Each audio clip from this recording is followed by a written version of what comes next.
Welcome back to the Slanted Attic Experience. I'm your host, Tyler, and today we're diving into a conversation that blends environmental science, outdoor living, and the everyday choices that impact our planet. Joining me today is my friend Rachel, an environmental scientist and GIS manager based in Colorado. Originally from Virginia and a proud Virginia Tech alum, she spends her time hiking, paddleboarding, riding horses, and playing rec volleyball, often with her dog, Beau, who, yes, is also a Hokie. When she's not out in the Rockies mapping water sources, she's exploring new hobbies like reading and picking up the ukulele, although the jury's still out on how long that one lasts. Rachel and I go way back. We met early in college and became close friends over the years, eventually living together our senior year at Virginia Tech, and it's always a good time catching up with her. We kick things off with the LA wildfires and the Watch Duty app, then get into water usage in California, river diversion, and the environmental costs of nut milk. We also compare everyday water use to billionaire consumption and discuss how most people still underestimate how valuable water really is. From there, we dive into Hawaii's shifting climate, rising construction costs, and growing interest in homesteading. We also unpack ethical hunting, access to healthy food, the rise of digital payments, data privacy, and useful tools like the Yuka app and Brave Search. Finally, we get into hunting tactics, gear breakdowns, and how programs like Hunters for the Hungry turn outdoor skills into community impact. It's a thoughtful, wide-ranging episode with insight from someone who lives and works in the thick of it. Let's get started. This is episode 35 of The Slanted Attic Experience with Rachel. Let's get into it. Welcome back, everybody, to another episode of The Slanted Attic Experience. Today, we're delighted to welcome back a seasoned vet, Rachel, and we're going to get right into it. So something that's been happening recently, as recent as this past week, along with the water outage in Richmond that did not apparently reach national news stories, and we were without clean water for 3 days, without any water at all. But anyway, more importantly, the LA fires that's been going on out there. And I don't know how many people lost their homes, but I'm pretty sure people have died, devastation, across the board. Um, yeah, and it's a tragedy and quite an unfortunate event, especially, for these people that have, lived there for their entire lives or even generations. So, very sad for all those people. And my, thoughts go out to all of them. And, if you want to consider making an impact, I'm sure there are a dozen charities out there or organizations that are working to, provide relief, immediate relief to all of those people out there. And, the same organizations working on cleanup events and restoration of those homes and businesses. But anyway, without further ado, Rachel, give your take because I know you have some expertise in those areas. Specifically, we talked about the Hawaii fires last time you were um, on the podcast. So welcome back. And yeah, would love to hear your opinion. These fires are huge. They're thousands of acres. I mean, right now the Palisades fire is 23,713 acres and is 17% contained. And that's a Right very now? right now. Right now. I Holy have shit. an app called Watch Duty. If you live in a fire prone area, I highly recommend it. I live right near where the Marshall fire happened in 2021. So I have it to keep an eye out on fires around where I live and also where I work. It's a great app. It tells you a lot. You can get notifications for specific fires. It's for the entire country. It's free. It'll tell you where emergency services are located if you're in an affected area. Nice. Um, so it's great. This is not a paid app for advertisement. This is just a great app for emergencies, especially if you live in a place that's fire prone, Yeah. which is Yeah. a lot of the LA area. And the fires are getting insane now. It's crazy how much they're popping up, and it's not something that's easily manageable anymore. The environment is meant to burn, but the way that society has come in and built and fragmented habitat and changed Hmm. where water goes really has affected our environment, and we're really starting to see big impacts on that, like fires like Yeah. these that are devastating. Yeah. So something that I learned recently about the whole situation is that, they've been in a drought for quite some time. And I think the largest consumer of water in California, I can't remember the name of the guy specifically, but he owns the company that owns like the pomegranate juice and like almond breeze, almond milk, and all of those fruits that or nuts, whatever that grow in arid climates. Anyway, he consumes like 60% of all of that water, and that's coming from a river that was dammed through Canada, I believe, and runs down probably through Washington and in some way into California. But I guess what I did learn was they rerouted this to just dump into the Pacific Ocean. I'm not sure if there's an actual scientific reason for that, and it's I don't know, water that can't be used for agricultural or human purposes, but it just shows that, like, even though a lot of people are suffering, people do have, or have created the infrastructure to basically steal all the water. It's a natural resource, which is crazy, and that's it, over time that's impacted so many people. Oh yeah. No, it really has. And that's so with the almond specifically, that's why they say that almond milk and nut milks are not very environmentally friendly because it takes like gallons of water to grow one almond. And you're doing it in pre-existing dry climate that isn't going to offer you a lot of that water by itself. So Yep. it's just not a very sustainable way to farm something like that. And even things like cranberries, the way that they're harvested is you flood the field and all the cranberries float to the top. Uh-huh. So you need enough water to flood a field, and that's a decent amount of water. So, I don't know what happens after they're done with it. I don't know if they can, reuse the water for other fields or how it works, but water rights is crazy. I mean, judging by the pesticides that they put on all that shit, I'd say not a whole lot before it's treated again, unfortunately.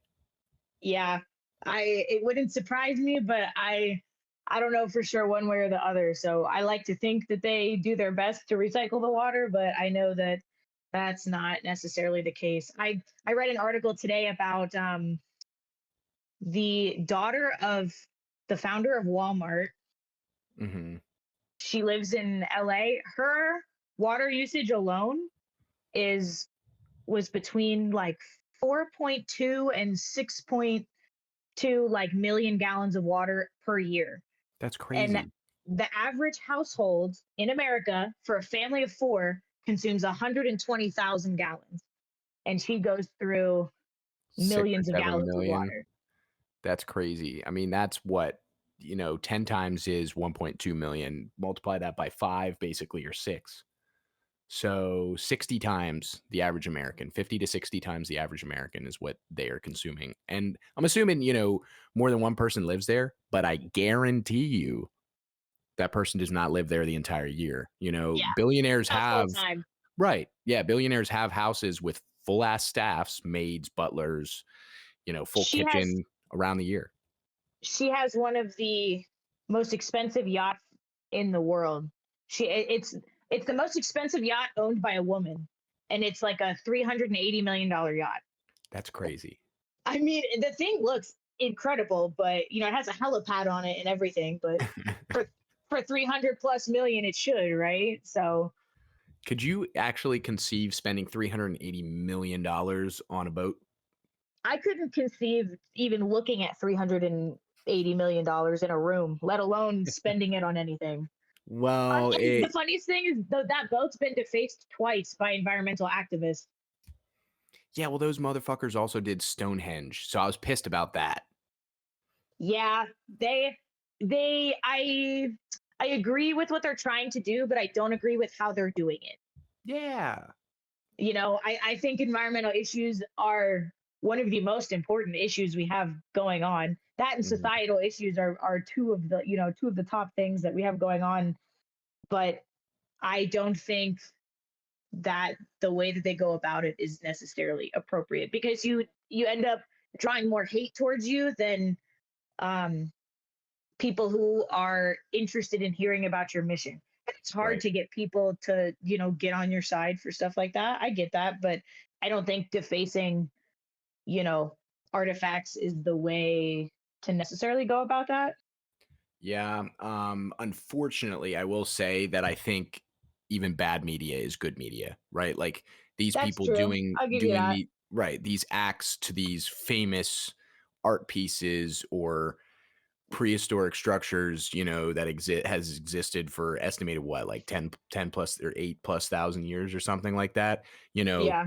that's oh, don't even get me started. I hate it, but I can see how they feel justified because it's just a material thing, right? And they're trying to promote their cause or their issue, which is the environment, which is not a material thing. It's an age, sentient, aging, living thing, right? Like, and we don't have infinity of that. Excuse me. We can just create another Stonehenge hypothetically.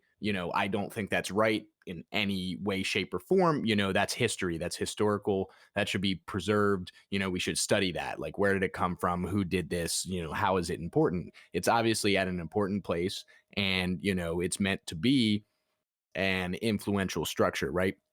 We need to learn more about these things instead of defacing them, right? Like, I think you can do both things under that cause or that mantra, and they're just not doing that. But I can see how from their perspective they either A, feel validated, or B, it's a money grab. Like putting out all that stupid shit on social media is going to see a hell of a lot of eyes. And what they say, you throw shit at a wall until it sticks. And eventually enough people are going to have interest. Yeah. No, and I agree with that. And I one of the justifications I've heard for their side is that we've been sitting here doing the peaceful protests and Sure. doing it the appropriate way for a long time, and nobody's listening and nobody's hearing us. So it's time to take matters to a more drastic level to actually garner the attention that, we feel that this cause, is justified to have. Sure. So I think that that's a big part of it for that too. And I do see your point, and that is the way to get the attention on it, especially when it is this pressing, and you hear about it all the time in politics, and nothing ever really seems to change with it. So, Yep. and we're really getting to close to the point of no return, which is Agreed. scary. Agreed. Yeah. I mean, just to go back on that previous conversation, in no way, shape, or form do I condone that at all. I just want to say that. Yeah, Like, I was yeah. just trying to find an argument against, which I think is Oh, important in considering your opinion, right? So, yeah. um, but yeah, to continue with that, man, like it's all getting twisted and warped into one way or another. I mean, for example, we'll go back to the fires. I mean, for instance, the news that has broken and become headlines now, disclaimer, that's information that's being heavily passed around. That's not the entire truth. That's part of the truth. So just be mindful when you're forming a thought or opinion on a subject like that, especially as heavily circulated as it is through large media sources, not independent journalists. But anyway, they were talking about the State Farm cuts that happened in 2023 and the law that was passed in a few years prior, and then they were also talking about the defundment of the LA fire department and other water sources that were could be used, aka hydrants, that are required pretty much everywhere. Within, I think it's within visibility or within a specific yardage or feet amount of another meter, because you need to be able to have access to potentially more than one, depending on how large of a fire you're fighting, in a home. I'm sure the way they do the big forest ones is way different. Don't they do that with helicopters and stuff like that? Yeah, they'll have planes that are meant to kind of go down, especially somewhere like California where you're right next to the ocean. They can Yeah, fly down and scoop some of the water into the plane and then go up and go over top and really spread water over a large area. Um, the issue with the hydrants for something like this is that a city water supply is not built to fight a fire that's 24,000 acres. yeah, It's just not built for it. That's not the purpose. So it's meant to handle, these four houses maybe on this street if something were to Right. happen, but not for the entire neighborhood and the neighborhood next to it and the one next to it. So Right. it you end up getting overwhelmed with the fire, and you just have to go. So I'm assuming they're trucking water in Yeah. to fight the fire on the edges to try and keep the spread down. But yeah, the water resources there are really, honestly, all the water resources out west anywhere, and even on Maui, that was a huge deal, was the water getting diverted from different places out out of the Mhm. town, so into a more affluent and touristy area.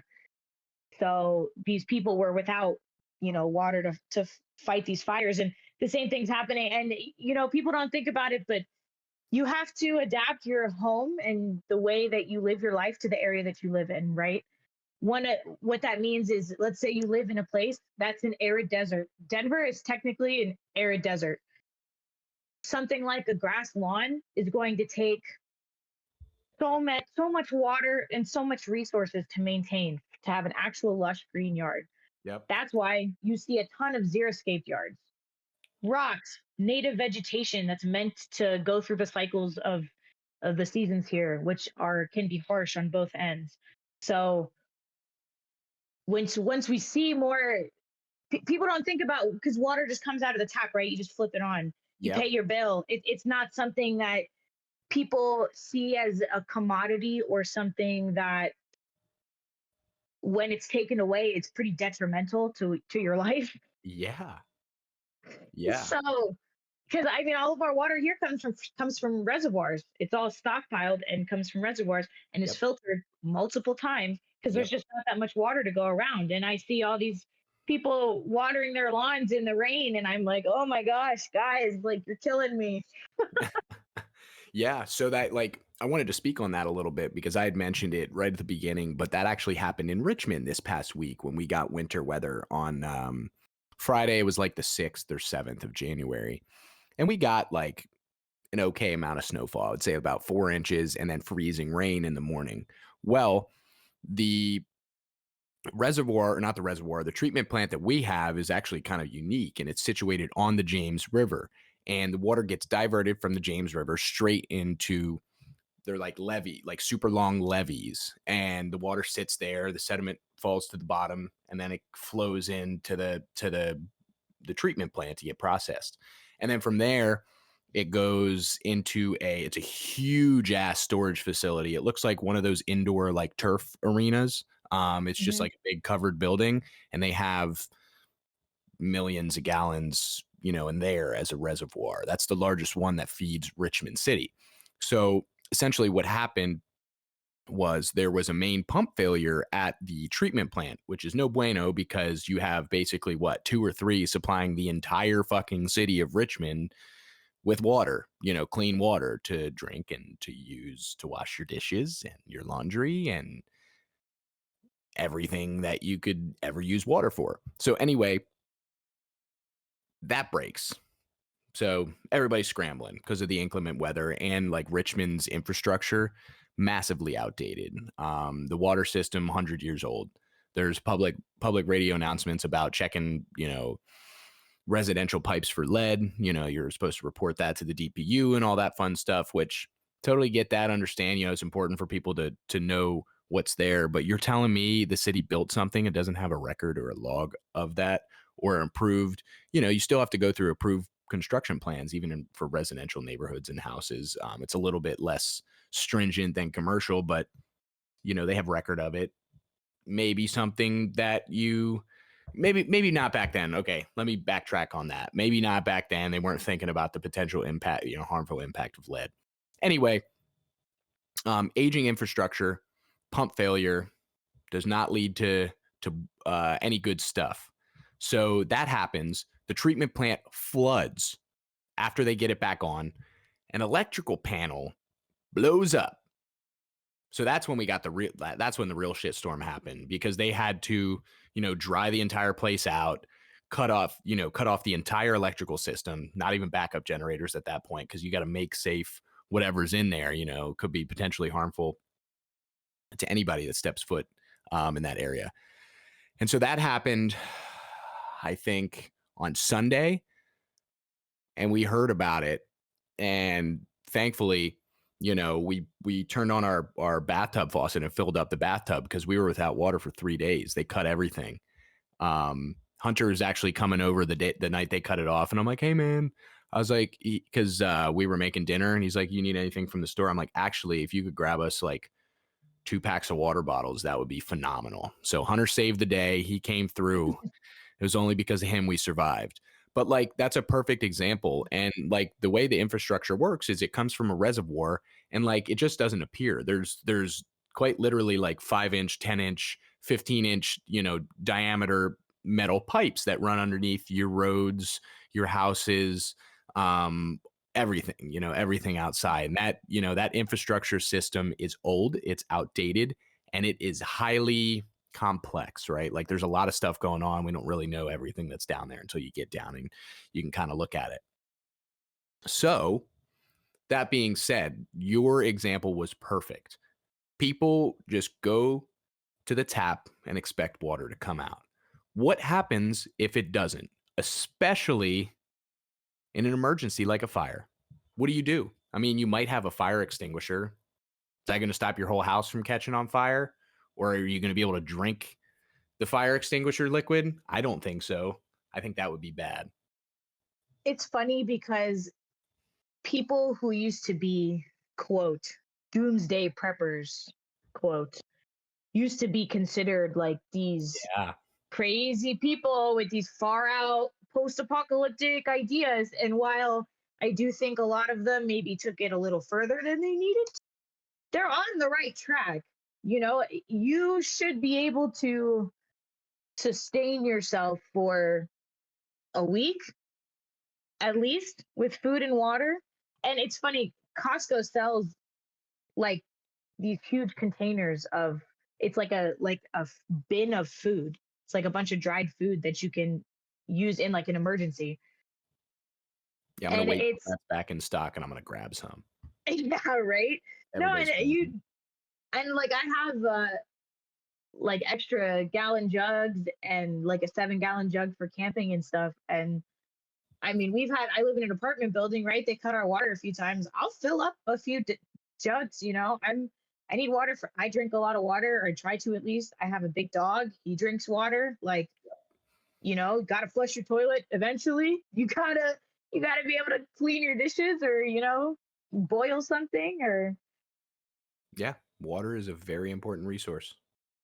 And it's, yeah. And, you don't have an appreciation for something like that until they cut your water and you're like, oh, you just don't understand the implications of it and how much it's used in your everyday life. Yep. The funniest thing, me and my 2 coworkers in my new department were having a conversation about this exact scenario back in October. I have a video on my phone, YouTube video, how to, prep water in huge tanks and store it for up to like 15, 25 years. Yeah. No, in like a place like where I live, where like a fire was the first apartment complex we lived at, like 2 miles from here. There was still burn marks across the street on the trees. Like, the fire was like right here. A lot of these neighborhoods around me now are new because they were all rebuilt after the fire. Having a go bag in a place like this is highly recommended. Or a place where, if you're in Tornado Alley, or if you're in a place that floods regularly, or your power just goes out and it won't come on for a week. If it's below freezing outside, it's going to get pretty cold. So having a go bag ready to go and leave your house is getting more and more important as these huge natural disasters continue to occur. Yeah. I mean, totally agree with you. I don't even think it stops there. What if a world war happens, or the government does something that Russia doesn't like, or that China doesn't like, or that Kim Jong Un doesn't like? What do we do then? Do we just like cease to exist? I mean, like, shit's going to happen. And with our already aging infrastructure, this has been a headline the past couple years. Remember when Texas got snow and was shut down for weeks because their infrastructure couldn't handle it? you know I say this time and time again, we spend way too much money funding foreign shit and not enough on our own people here, on our infrastructure, on our food. Our food could be so much better. I mean, we don't even need to get into that, but we can. I ugh, the farming and the ingredients, and it's all controlled by 10 food like major food companies. It's really funny living in a place like this where people are a little more. I mean, Boulder's like one of the healthiest Yeah. cities in the nation. It makes me feel bad about myself living here sometimes because everybody does some kind of crazy extreme sport that I just can't keep up with.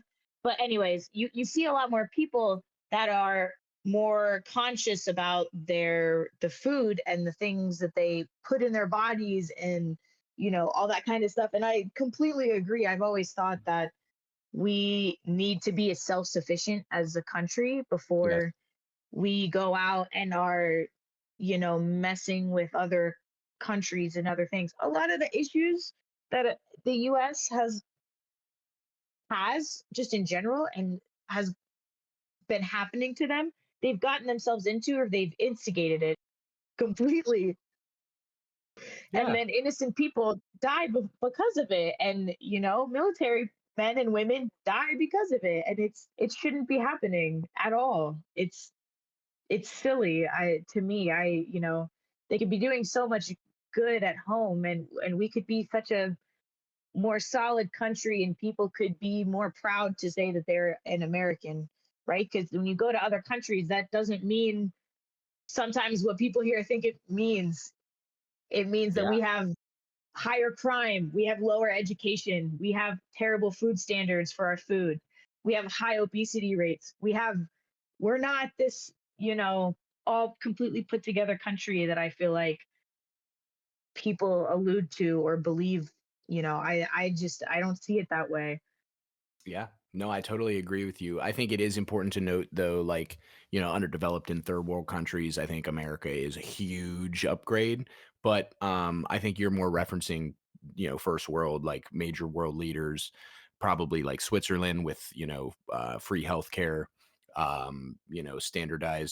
standardized wages, like production, I guess. I think a large amount of that issue is our natural resource production and how much we actually import from other countries, like whether it be food or steel is huge. We import like half or more of our steel from China, which is a major resource because they can refine it for so much cheaper than we can. We have like mills and plants that do it, but they do it for pennies on the dollar. And a lot of times it comes back to the Chinese long game. But man, if they can afford to do that for 50 years, they have us in a really good spot for them. We're in enormous debt. They own all the manufacturing. They're the only ones that can do the most recent or most technologically advanced or proficient processes. They have all of our engineering and information, basically, because they work with all of our large companies. And I think they're just waiting to pull the pin. And we'll see, though. You know, Trump coming in a week and a half is going to be extremely interesting, especially with foreign policy. I'm interested to see, really what happens there in the first couple weeks, and we'll see, kind of get a feel of what's gonna happen. And then number two, I'm really excited for cryptocurrency. Um, I think that was something that was being stifled by the Biden administration, and Trump's going to let loose. So those of you crypto traders out there, I'm sure I'll talk about it in the future, but interesting topic. So yeah, but we'll see. I agree with your sentiment about the United States of America and the American people.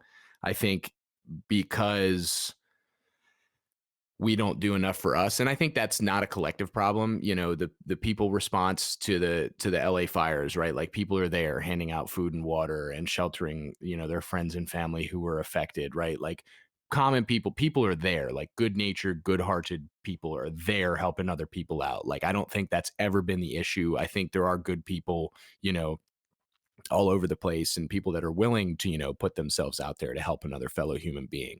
The problem that we have is the political impact of something like this, or those companies, those real estate investors that own the land and now are like, construction materials are up 40%, or I think drywall is up 20% this year, 2025, which is a crazy increase. Materials increases are going up like, a lot. And they're taking advantage of the people that owned the property because they own the land. The people never bought the land. They leased the land from some guy and built the house on it 60 years ago. And now that it's gone, destroyed in this fire, this scum of the earth can take advantage of these people. I'm sure there are some that are helping restore and helping people out, but that's what I read about. And of course it was negative, you know, that enrages me. But that people take advantage of people in poor positions. But yeah, That was happening in Maui after the fire. The real estate developers were offering like $1 million for the plot of land, but Hawaii real estate, a million couldn't even come close to replacing what they had. It sounds like a great number, but it just doesn't go that far there, and it's it's just a slap in the face to the people who just lost everything. And I've heard that that's been happening in LA with these landlords that are increasing their rent prices because the demand quote is there. no shit. Half these people's homes just burned down. Of course they need a place to live. Come on, man. Well, and the problem is displacing that many people. You don't regularly have enough housing for that many additional people. The you know what I mean? Like I think it was like 33,000 people or something like that were currently displaced, and that's the size or larger of some like towns in America. Like there are towns that physically have less people than that with full Absolutely. infrastructure, and they have less people than that. Absolutely. I think something important to note about construction in Hawaii, materials cost, labor costs. You only have a small Insane. subsect of skilled labor there. So I'm sure there's only like four mechanical, electrical, and plumbing subcontractors. You probably have very little general contractors that are doing work over there. And then not only that, because specialized labor is going to be expensive, somewhere that's already more expensive to live, it's going to be even more expensive. And then materials. You think they just grow drywall and metal stud framing on the islands of Hawaii? No, they have to import it from somewhere. So, like, just having a ship come over with that much construction material just skyrockets the price. No, and that's why everything is so expensive in Hawaii because 90% of it is getting imported from the mainland. It's all got to come over on a boat, and it's not a close island by any means. No. So it's traveling a long ways to get there. So the grocery store prices, everything there is just inflated a lot. So Now, question about that. When you were there, did you see a lot of people like homesteading or growing things in their garden so they could be a little bit more self-sufficient, or were they heavily reliant on, grocery and supermarkets, and I'm sure that differed with, in the cities compared to more like suburban areas and even like less developed stuff. it kind of depended where you were because the depending on where you were on the island, the like ecosystem changed, right? So Mm, over in Lahaina, you're in on the west side of the island and kind of on the south side of the island. That whole side of the island is very dry. It's grassy and it's dry. It makes sense when you think about how big this fire was. It makes sense that this area burned because of how dry it is. sure. I mean, but then when you go up to the northeast side of the island, it's like a jungle. I mean, there's waterfalls all over the place and lush vegetation. And we were taking a drive and we're seeing avocado trees and eucalyptus trees and all kinds of stuff. But I will say, I did see in Lahaina, at least, you see a lot of people who had like mango trees in their yard and that kind of stuff because it grows well there, and you can pick the mangoes off of them and eat them. So I think there were a decent amount of gardens and stuff, but it was very dependent on where you were. And land was just it's just so hard to come by there. So Yeah. having a yard at all is you know a feat, let Yeah. alone having a big enough space to grow enough to produce for yourself. But you know, I think I saw a decent amount, and somewhere tropical like that, you can for the most part get stuff to grow. It's drier on the one side, but it's not too dry for a lot of stuff. You just have to adapt a little bit. Yeah. Interesting. No, it's always interesting, how reliant people are on the system. Let's go Hmm. to the grocery store and buy a bunch of shit. Let's just order from Amazon. I don't have to get off my couch. Hmm. Like we never have to gather or hunt. We never have to hunt or gather, which were our two literal main, like, I don't even know how to express that. Like those were the two things that we were built on, hunting and gathering. That's how we survived. That's how we adapted. That's how That's we how we've created made it this tribe. far. Exactly. We are no longer doing either of those things. I gather shit. Hunter gathers. We know that. But Hunter definitely gathers. not in a literal sense, you know what I mean? No, that's why I enjoy hunting and have a certain respect for it, because it is very tribal in its own way, even if we're not doing it in the same way that we're doing it. But there's also a certain respect that you need to have while you're doing it. It's because to me, you're not just killing an animal, right? Like I'm taking a life and I take that seriously. Yeah. And you have to show respect to that, or to me, like, what's the point? You know? Agreed. Agreed. Yeah, and just like I said before, that takes that puts what is it? Anonymity. I can't say it. It I makes know it what you're saying. anonymous. You don't see that animal that you're eating. It's some animal in a cage that was processed by Tyson Foods in the middle of Missouri that you never have a relationship with. It's just some sentient being that's locked up in a cage and juiced with steroids and fed grain every day until they chop its head off and process it for meat, right? Like you don't have that connection with the animal that you're eating. Low key, some stuff that I've read about, I think that could even be even more nutritious for your body than even what, somebody else killing a game animal. I don't know. I just think that's so important to Mother Nature and respecting the earth that maybe it gives back, right? Like, but yeah, it takes away that connection with your food. And I think that's huge nowadays.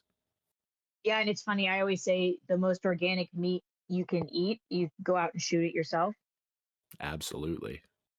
because the not only are they pumped with less chemicals, just all together, they don't have the adrenaline that a lot of the other animals get in the meat, and adrenaline ruins meat, makes Yeah. it very bad.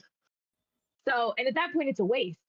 So the and I agree with you in that people really have lost their connection to their food and understanding what goes into it, and that this Yeah. is a life. So, you can sit here and condemn me for hunting all you want, but you're eating a burger right now and you had a chicken salad like last night. So we're not really all that different. I just take ownership of where my food and where my meat specifically is coming from. Yeah, and I think that's a tough discussion because I think a lot of people are uneducated on the actual process that goes into ultra processed foods, and I think that might be a highlight of the new administration. That's what I'm hopeful for. When I saw some of the stuff come out, I was like, okay, they might crack down a little bit on the FDA, ban some shit. I was like, my initial thought was it's going to be great, and then my second initial thought was, oh shit, it's politics. They'll ban like 4 things and then everything else is chilling. So I think, any sort of improvement on that front is great, but like it sucks that I have to think that way because, we'll use a Mike Tomlin quote, the standard is the standard. I feel like we don't really improve on much except for new things and new ideas that somehow have to fit into the overall structure instead of reinventing what we already have to be more beneficial to us. You know what I mean? Yeah. Yeah, and I do think I see, and it's might be because I live in Colorado and it's just a different, people here are just kind of different than they are in other places, like being in Virginia where you're not in the South, but you are in the South in some places. And seeing the consumer shift from things that have all these heavy dyes and heavy chemicals and high fructose corn syrup to things that are made without seed oils and without dyes and without preservatives. So I am seeing a big consumer shift here for stuff like that. I don't know about how you see it over in Richmond. Yeah. So interestingly enough, you said that. I've been a huge user of Yuka app, if you've heard of that. Have you heard of I have that? not. So basically, what it does is you scan any barcode of food or product at the store, and it'll tell you if there are harmful chemicals in it.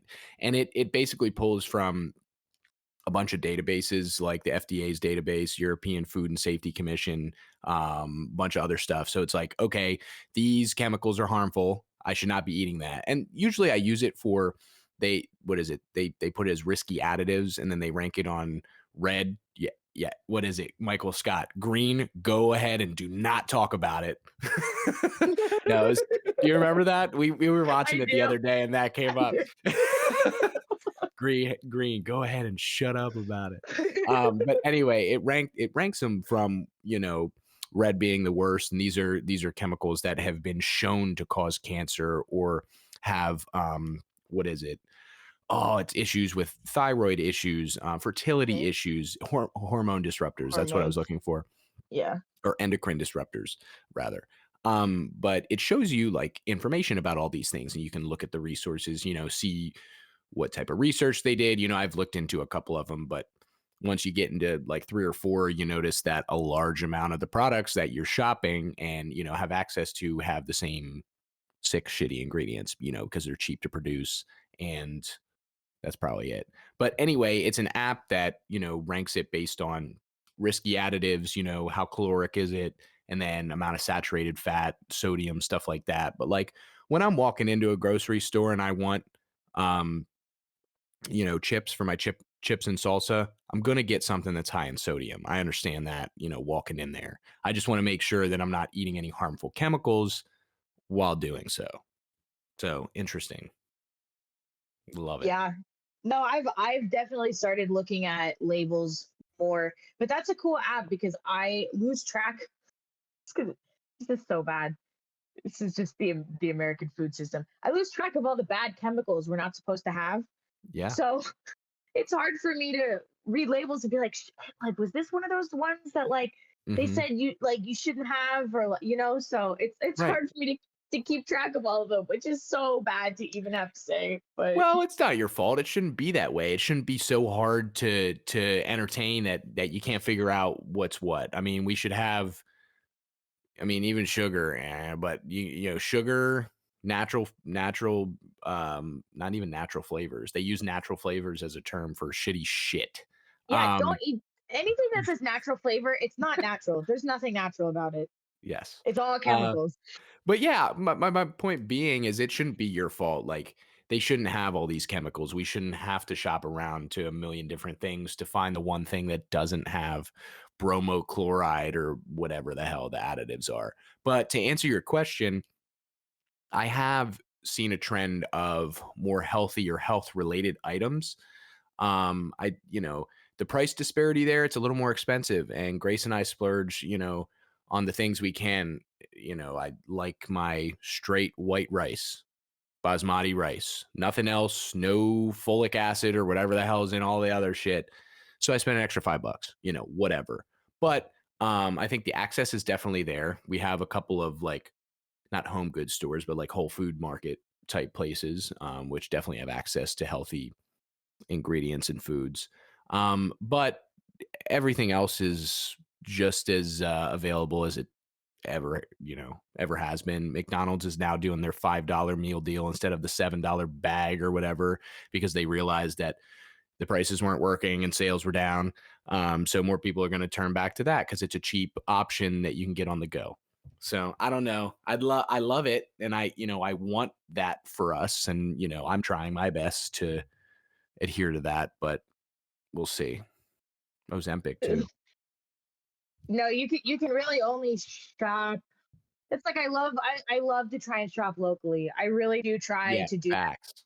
and eat Yes. locally. If I'm eating at a restaurant or eating, even if I want something fast, like I will go and get like takeout sushi or like takeout somewhere if I can, because honestly, the restaurant prices at $10 a meal for, and it's usually a pretty big size. That's less than I would pay at McDonald's for something that's going to make me feel like absolute crap for the rest of the day. Yep. So I always try to shop local, but it's you can only do it full time at like a certain tax bracket, and I'm just not quite there yet. So I do what I can, but I am going grocery shopping at Walmart and I am going grocery shopping at Costco. I love to try and get fruits and veggies at the farmers market in the summer and do stuff like that. There I have one in the town I live in that I can just walk to. Yeah. Um so I try to do that, but that's another hot take I have is that we should be eating fruits and veggies seasonally and not, Yeah. you know, I I don't need an avocado in winter. That's okay. I can wait. Like to get some of these harsh chemicals and stuff and just all that bad stuff out of our food. If we ate more seasonally and more local like that, it would be just so much better. Yeah, funny enough you said that. They just approved the plans for a new vertical strawberry greenhouse right outside of That's so Richmond. cool. So I was looking into that. My coworker sent it to me. It was super sweet, and it's all organic, quote unquote. It's not. They specifically say it on the website. They say we shouldn't have to label something as organic for you to buy it. This is our process method to do so. We hope you trust that enough. And I'm like, I respect that. I love that because organic is, Yeah. USDA organic is another label they put on things that may or may not be of quality standard to get, it's a marketing scheme. What do they Um, call it? It's greenwashing, isn't it? When yes. they Yep, that's when they right. go through and make things seem more environmentally friendly than they actually are Yep, to get people to buy it. it works. It does. It's sad. But it's Unfortunately. hard.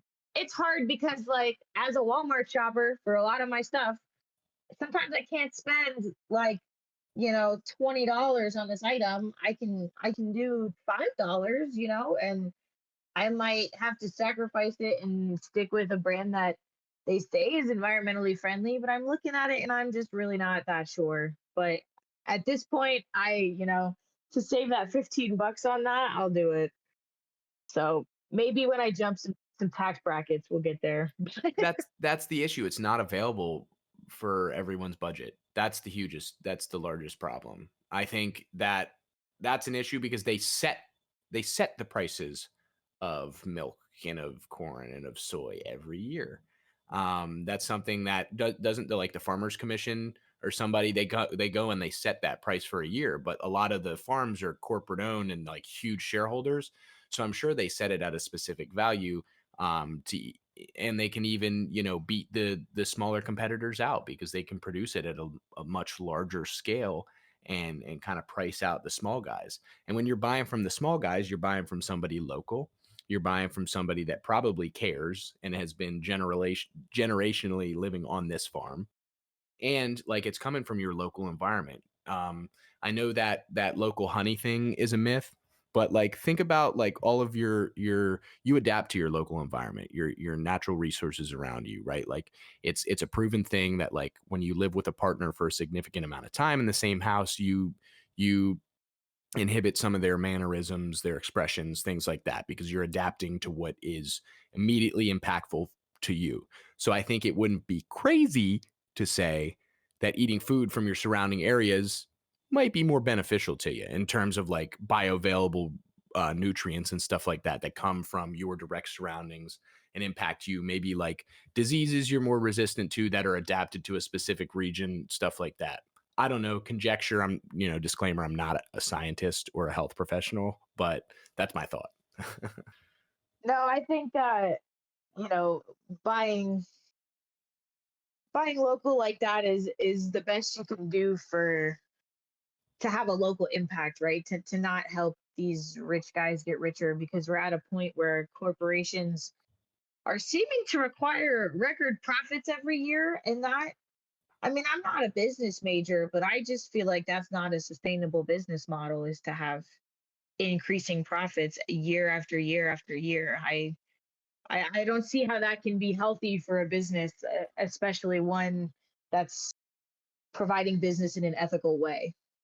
Yeah, you can't do it ethically at that point. I mean, it just like the larger up it gets, the more cutthroat it is. I mean, businesses in America rule, the corporations rule, right? We know that. It's a free market economy that runs on a fiat currency. I want to emphasize the word fiat, which means fake. It's a fake currency that is backed by nothing.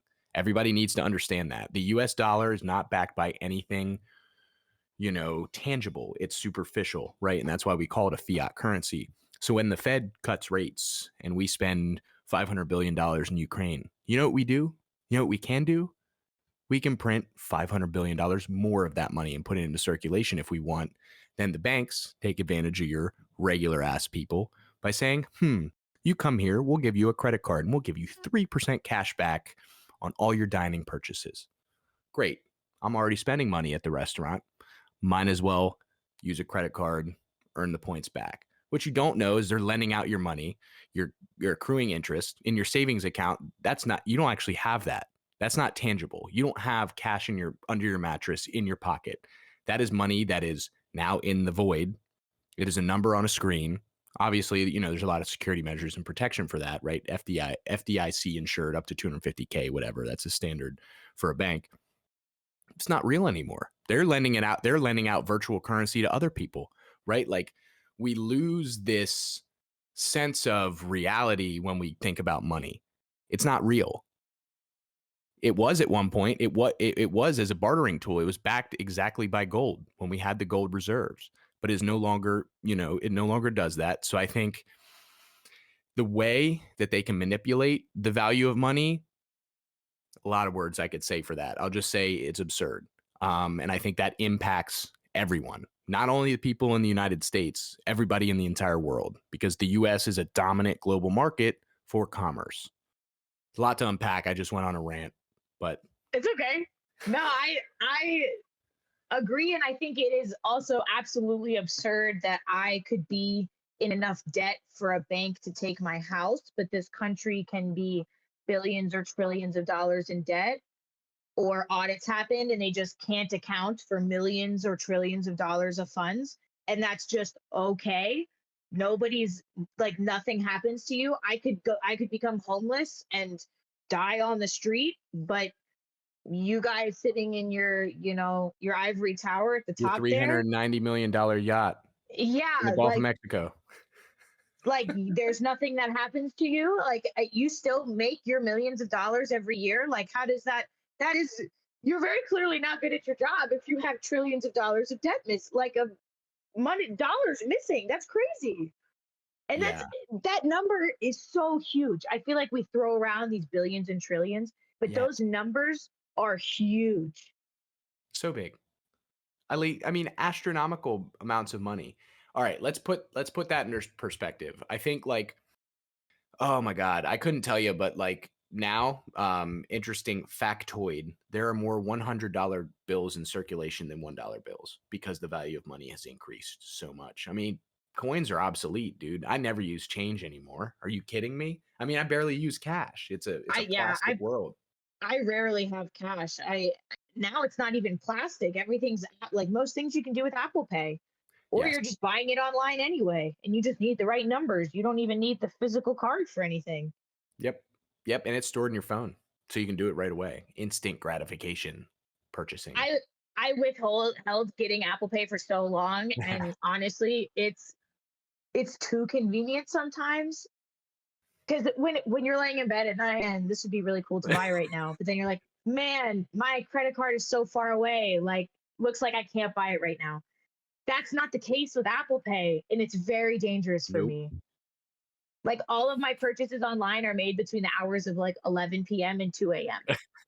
Yeah. It's actually really funny. If you put up all of my online orders for literally anything, that's that's the time that I'm buying it. That's so funny. I believe it. I'm probably part of the same crowd, to be honest with you. But I will say, in terms of like the transactional methods for Apple Pay, I have read on Reddit, so take that with what you will, that it is way more beneficial in terms of end-to-end encryption for the user, like yourself, because it sends like a one-time encrypted passcode or key to let the sensor know that you're paying with it, and it's never actually traced back to your actual card. That's why they implemented the chips on credit cards, because the electromagnetic strips were getting stolen so easily. People would just do scanners or all this other shit. So, added I've level of I've security. I've definitely heard that Apple has like secure payments and your data is pretty secure with them. My issue is that my data is still being stored with Apple one way or the other, and we've seen all of these companies getting hacked in the last 5 or so years, and all of your personal data being stolen. And I just don't like, I'm the person that goes into the cookies and I turn off like everything. I Like, do. I do I don't as want well. anyone tracking me. I don't, you know, sure, you're just a number on a screen to them, whatever, but your data is powerful and companies collect it willy nilly and make you read through 30-page terms of services so Yep. that you won't read through it. You'll check the box, give them your data for free, and then they turn around and sell it. Yep. They sell it to a bunch of data collection companies that send you ad mail, that send you spam Spam. texts. Yeah, all kinds of crazy shit. 90% of the mail I get is recycled because I don't need it in the all my bank statements come online. Everything comes online now. I get nothing important in the mail except things from my grandparents. That's Yep. it. Yep. Yep. I will do one more ad for those of you out there for another app slash browser that is pretty good at everything you just described. So it automatically turns off all trackers and ads when browsing on the platform, which we love. It has the ability for a built in VPN, which I don't currently own, but that's something that I probably will in the near future. And the best part, it will show you ads, but you get paid for it. They send you cryptocurrency payments for the amount of ads you receive every month. So you get paid from their advertisers only if you opt in to do so. No tracking, no cookies. They have password storage and password managers and stuff like that.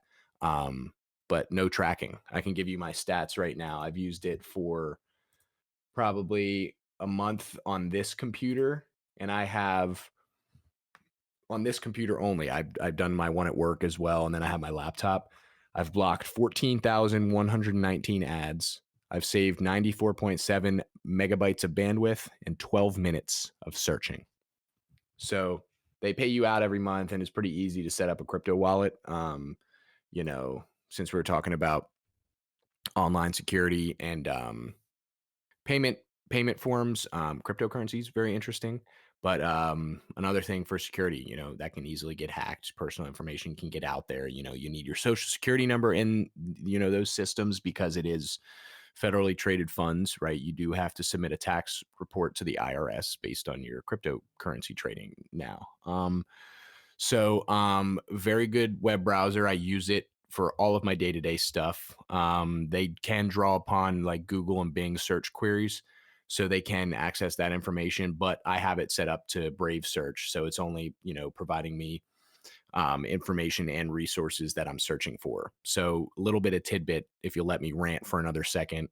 Something that I learned interestingly enough was that all of your Google searches are not premeditated, but they're like they are manicured to suit you, like to tailor you the most effectively. So it'll show you stuff that you're looking for rather than the actual first search terms to pop up when you search that item. So for example, I could search Granny Smith apples, and my search, my Google search might be way different from yours, because you're in Colorado and you only shop at the farmer's market for Granny Smith apples. It's going to show you Jada's Granny Smith stand at the Denver flea market, that's open 12 to 2 on Saturdays. Whereas it's going to show me that I shop at Walmart, it's going to show me a pack of 6 Granny Smith apples is $7 in a bag of Walmart, right? So like all of these search functions and these tech items that we're using to our quote unquote advantage, they're like what you said, they're selling our data, and it's a huge cycle. They sell our data, they use that to sell to companies that try to get more of our data, and then they sell that data back to somebody else, and then again and again until your shit's out in the void and you get identity theft or wire fraud or all of that other fun stuff. Which is just an absolute pain in the ass when it happens. I mean, they get everything. And Yep. if you don't have different or a strong enough password, you're just leaving yourself open for all of that nonsense to happen. I was going to ask, what was the name of that web browser? It's called Brave Search. Brave Search. Okay, I have DuckDuckGo. Yeah. So the podcast I listened to, I think it was I know it was a Joe Rogan one, but I can't remember the guest. I think his name was Robert Epstein, and was a I'm not sure what he did previously. I know he was in academics, but currently him and his team do research on Google searches and, privacy data encryption and stuff like that. And what he was saying was they use Proton Mail, which I use as well for my email service. It's secure and encrypted. And then I use Brave Search to search. He said DuckDuckGo was recently acquired by a major tech company, and now they tailor the results, even though it was the OG, not the OG. Like there's other browsers and things that you can search on that will show you stuff from the dark web and crazy shit. Obviously, that's not my realm of expertise, but in terms of like privacy browsers, DuckDuckGo was the standard for quite quite a period of time, and apparently he let me know that that is no longer the case. Plus, you can earn money from it. I've already earned like 40 cents that I've put into random like not Bitcoin, but random cryptocurrencies that have made me a little money. So it's always fun. Nice. I Free money is my favorite kind of money, so why not? But then again, is it You really guys free know, or are they taking your data? at this point, you give your data away to people anyway. You might as well make something from it. Hey, facts. Those class action lawsuits only pay out like $20. Like, That's what's right. that? That's right. That's right. That's not even a meal for two at McDonald's. Oh, that's actually absurd to think about. Yeah, my Nope. grandma was actually ranting to me the other day because the McDonald's got a facelift near them. So she was just like, oh, you know what? They don't eat there often, but if they eat fast food, that's where they eat because that was a big thing for people their age, seniors, because Yeah. McDonald's was one of the first big fast food restaurant chains, of in America. And it used to be, they used to cook with beef tallow and all that kind of stuff, but we don't need to Mhm. get into that. So they went to the McDonald's for, I guess it was dinner. And she was like, could you believe we spent $19 on food for the two of us? And I don't even think she gets like a full meal. She gets like Right. almost a kid's meal. And she was like ranting to me about how expensive the McDonald's was. Yeah. It's absurd. Shrinkflation too. Everything's gotten smaller while prices have gone up. Yeah. Yeah. Like I don't mind having more of something if I'm paying for it, but if I'm going to be having less of something, I would like Right. to pay less for it. Exactly. I wish that's how it would work. But anyway, we're coming up on the hour mark here, and we totally lost our train on our hunting discussion. So I kind of wanted to get back on track there to kind of wrap it Yeah. up with. We have like Yeah. another 20-ish minutes. So we were talking about the ethical and sustainability of all that and respecting, an animal's life because it's another sentient being. But let's talk a little bit more about like types of hunting, methods of hunting, different animals are going to be different hunting styles. I don't know what all you have experience with, but I've never done any, and I am really trying to do that at some point in my life. I think that would be a huge experience, transcendental even.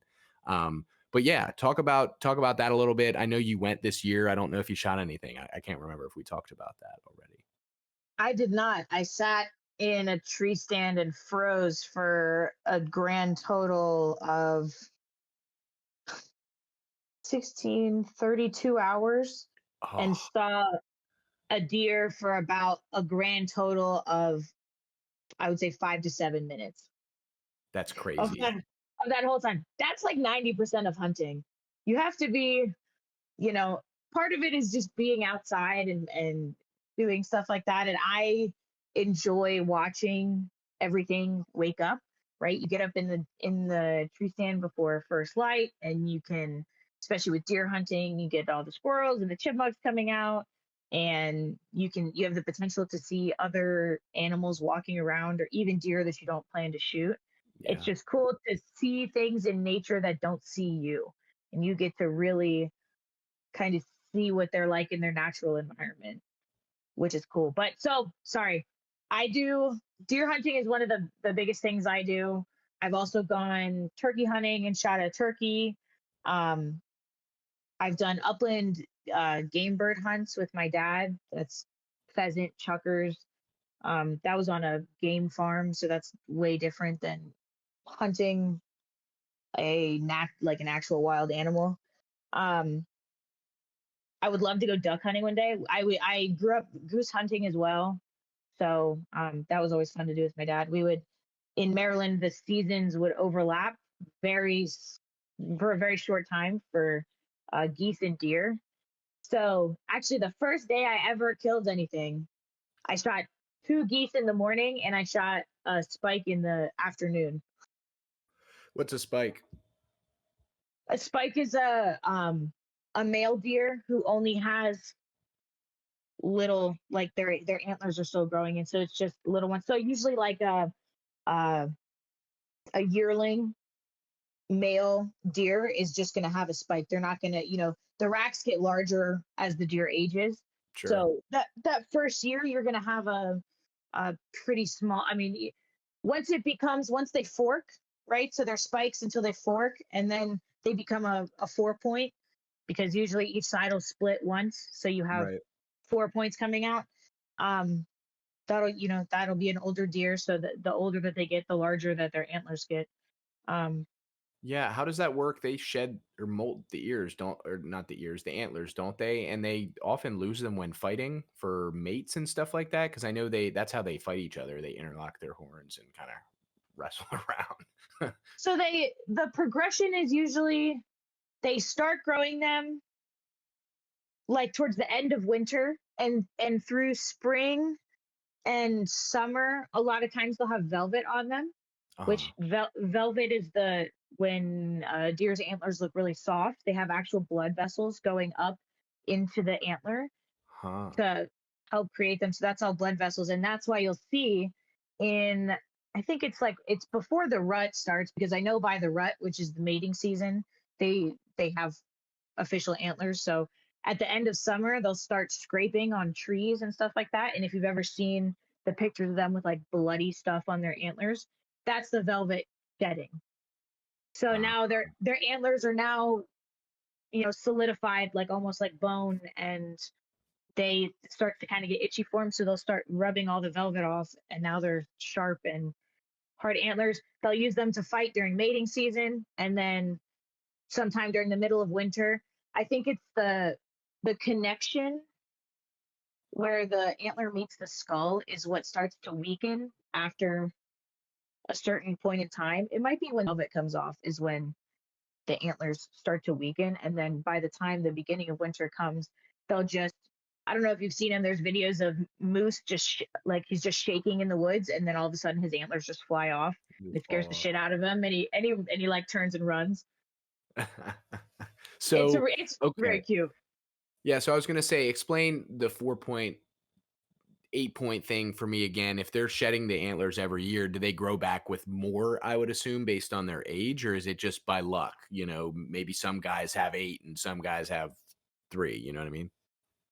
Genetics plays a huge role in it, and that's why you'll see people who will depend. It really depends on the type of hunter. You meet a lot of different kinds of hunters depending on where you are. Um, and if a hunter has already filled his freezer, he's not really here for a trophy. What they'll do is they'll take bucks out that have genetics that they don't want spreading.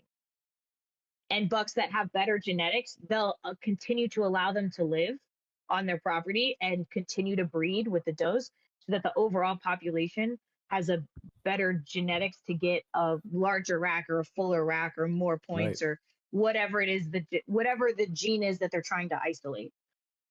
So Yeah. the Yeah. so the points, so not all 2-year-old deer are going to have 4 points, right? Right. That was my they can question. be they can be different, all, and as they age, and then things can happen. Part of them can break off because like in West Virginia, the deer there, that's where I hunt deer mainly. They are eating, acorns and sticks and rocks. Like, they're not getting a very nutritionally dense diet in a place like West Virginia in the mountains. So that's why you see the whitetail out in the Midwest have these huge, thick antlers because a lot of them are eating corn, or they just have better forage to Mhm. produce better genes, and then those genes get perpetuated Yeah. um, through breeding and through hunters. I don't want to say manipulation of the herd, but their selective breeding, I guess, Sure. is what it becomes. Yeah. I mean, that's Darwinism at some point. All the bucks that are old and elusive are pretty old and elusive for a reason, right? Like, they're able to elude these hunters out there that have tried for years to shoot them. That's why they survive so long and have good gene pools and propagate and stuff like that. One of my other questions for you was, how does it differ? I know that, like, hunting deer, like you said, was up in a tree stand, but I can imagine, I know, hunting ducks is different. You use calls and stuff, and then you're in a blind and they fly overhead. Do you have to track the turkeys and like geese? How do the geese work? Those shits are annoying. They poop all over the golf course. They poop everywhere. Well, the thing with the geese is that climate change has now created less harsh winters. So Yeah. now they don't migrate. They all don't migrate. So now you have residential populations of geese. So they just never go away. And they don't have a lot of natural predators in a like suburban environment. And you can't hunt them in suburban environments for the most part.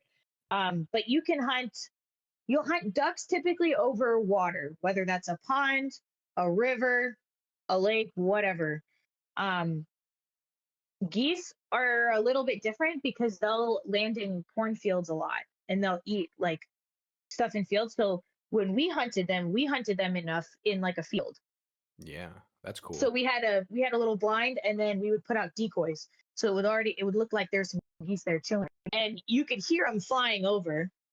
The farm was surrounded by trees, so it's like a 100-acre farm surrounded by trees. So you'd start to hear them, and then you'd see them come over, and you'd start to call really loud and see if you could call them to come Yeah. in. And then sometimes they'll circle and end up coming to land.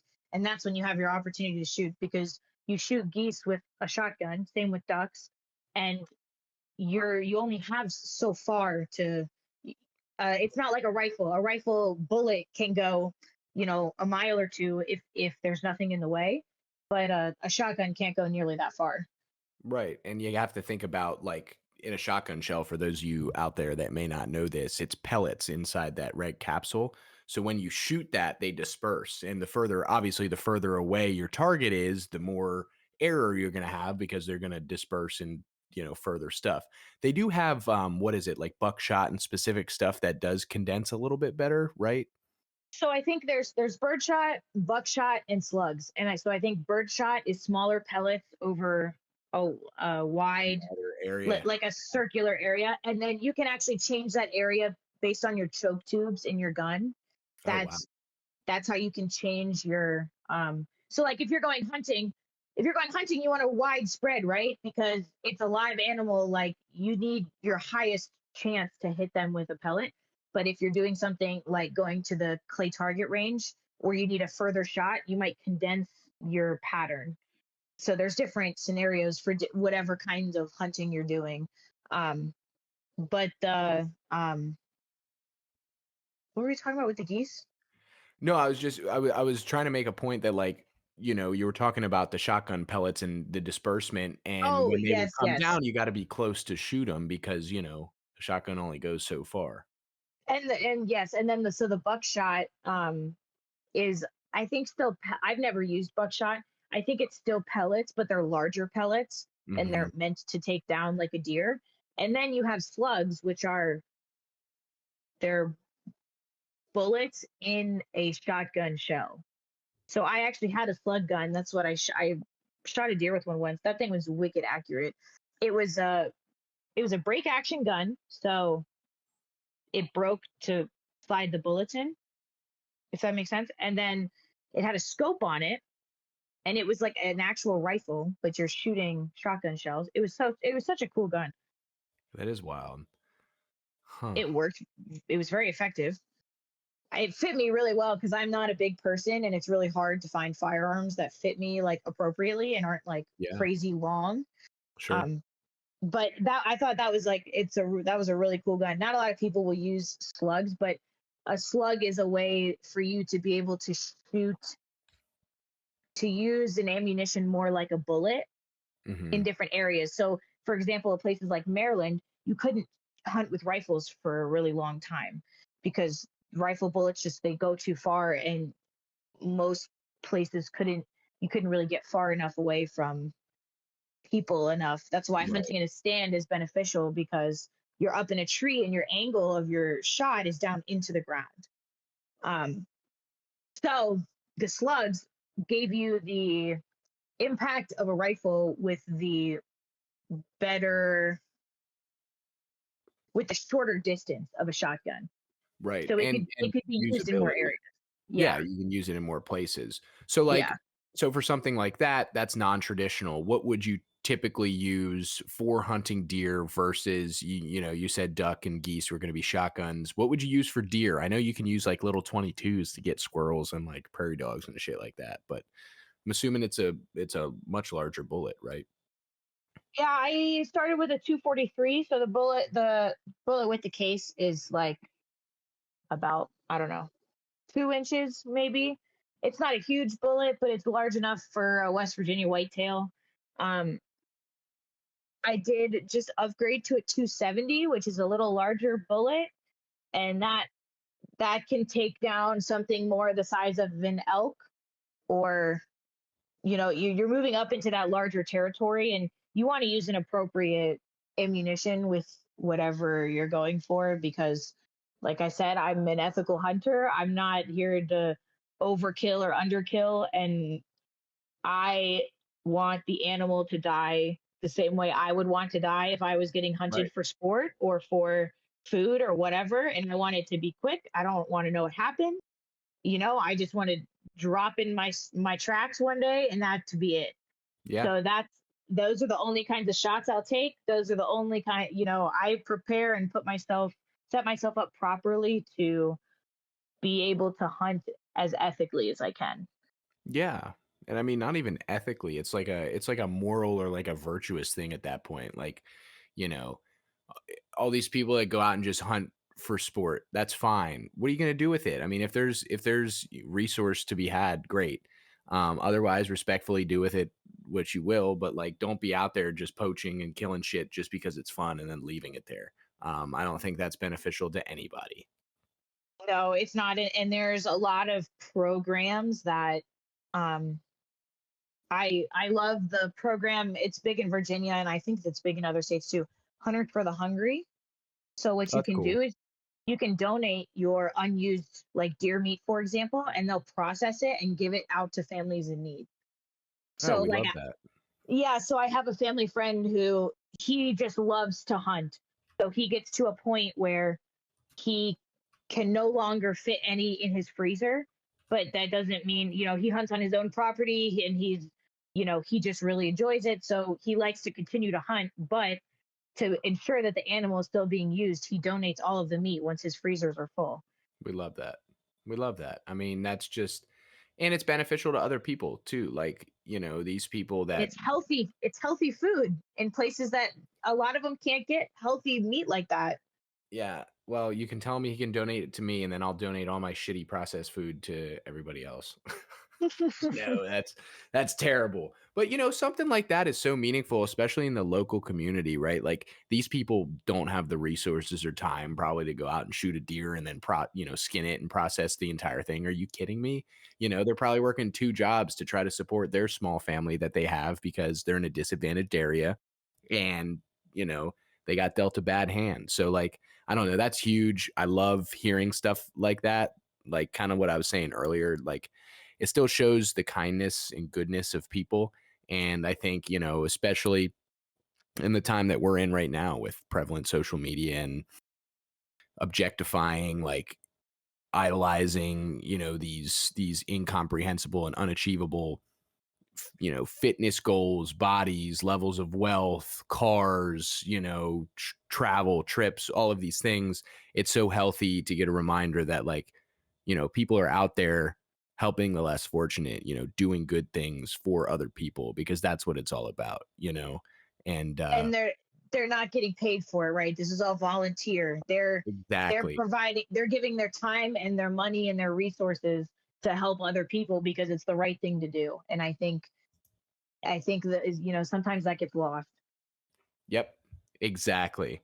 Well, I think that's such a perfect time to end it because what better to end it than with the beautifulness of the world and the people that we live amongst. I know, like, traditionally, with podcasts, we talk about a lot of the shitty things that are happening and, they're important to talk about because those are the largest controversial subjects and, opinion based things that drive everyday society. But on the other hand, a good, feel good conversation is great too. And it's important to know that there are other people out there doing good shit because it's good for somebody else, not only themselves. And it's so gratifying to hear. And yeah, I look forward to hearing more about your trips and your new work stuff. We didn't really get into that, but yeah, some more Hawaii type adventures. I'm always interested in what is it, super fun sites and all that stuff. I was talking to Hunter about that last week. So Yeah, that's super fun. They're very interesting. It's all public knowledge. You can go on the EPA's website and look them up. There's probably one near you somewhere. Um, yeah, they're interesting sites for sure. well, as always, it was a pleasure having you on the Slanted Attic Experience. We were delighted to welcome Rachel back for probably your 6th total appearance, the second one on the new series. So thanks for taking Yeah, some time out of your night to come hang out with us. I know Beau's probably missing you right now. I miss him, I'll tell you that. he's asleep in the bed next to me, so he's doing just fine. I don't Well, know where I perfect. sign up to be him, but I know the wait list is long. Yeah, yeah, right. We love it. Well, thank you again. And for everybody out there, stay up to date. Social media pages, episodes bi-weekly, 10:30 a.m. on Mondays. SlantedAttic.com coming soon. And social medias will be the Slanted Attic Experience or at Slanted Attic. We're available on all of your traditional podcast platforms and social medias. And we hope you have a wonderful rest of your day or evening or night or wherever you're at right now in the car, listening to this on your commute to work. We love having you here. So thanks, everybody. And we will catch you again on the next one. We'll see you later.